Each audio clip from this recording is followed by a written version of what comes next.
வடக்கு தமிழ்நாட்டுல மலைக்கு நடுவே இருந்த ஒரு சிறிய கிராமம் ராமபுரம்.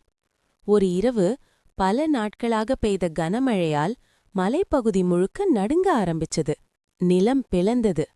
நேரா கிராமத்தை நோக்கி வந்தது. மக்களுக்கு ஓட நேரமே இல்ல.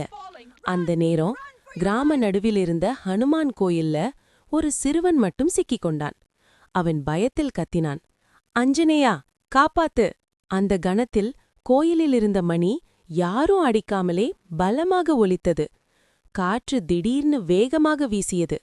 அந்த புகை, மண், மழை நடுவில் ஒரு பெரிய உருவம் மலையிலிருந்து இறங்கி வந்தது.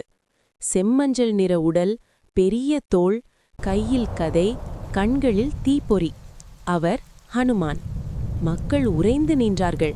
ஹனுமான் ஒரு கையால் பாறைகள் விழுந்த பாதையை தடுத்து நின்றார். மற்றொரு கையால் மக்களை தூக்கி பாதுகாப்பான இடத்துக்கு அழைத்தார். குழந்தைகள், முதியவர்கள், யாருக்கும் ஒரு சின்ன காயம் கூட இல்லை.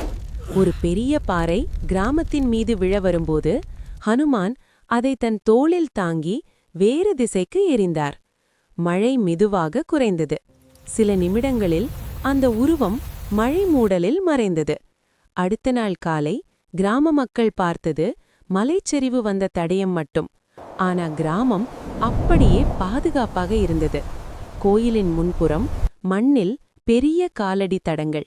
யாரும் பேசவில்லை. யாருக்கும் சந்தேகமில்லை.